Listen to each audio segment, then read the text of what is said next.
স্নোকেলিংয়ের জন্য আসলে প্র্যাকটিস দরকার।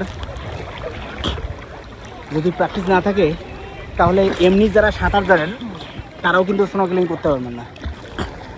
নিঃশ্বাস নেওয়া ছাড়া এটা একটা প্র্যাকটিসের ব্যাপার। যারা থিয়েটার করে তারা জানে যে মুখ দিয়ে নিঃশ্বাস নেওয়া, নাক দিয়ে ছাড়া, বা নাক দিয়ে নিঃশ্বাস নিয়ে মুখ দিয়ে ছাড়া, এই যে ব্যাপারটা, স্নোকেলিংয়ের সময় আসলে নাক টোটালি বন্ধ রাখতে হবে, নিঃশ্বাস নিতে হবে শুধু মুখ দিয়ে, যদি পাইপটা মুখে থাকে। আর চোখ দিয়ে তো দেখতে পারবেন। প্রবলেমটা এখানেই হয় যে নাক দিয়ে দুই একবার নিঃশ্বাস নেওয়ার চেষ্টা করলেই নাকের মধ্যে কিন্তু এই লবণাক্ত পানি ঢুকে যাবে, আর তখন কোনোভাবেই আর বন্ধ রাখতে পারবেন না। আপনার স্নোকেলিং কিটসটা খুলে ফেলতে হবে, তখন আরও রিস্কি।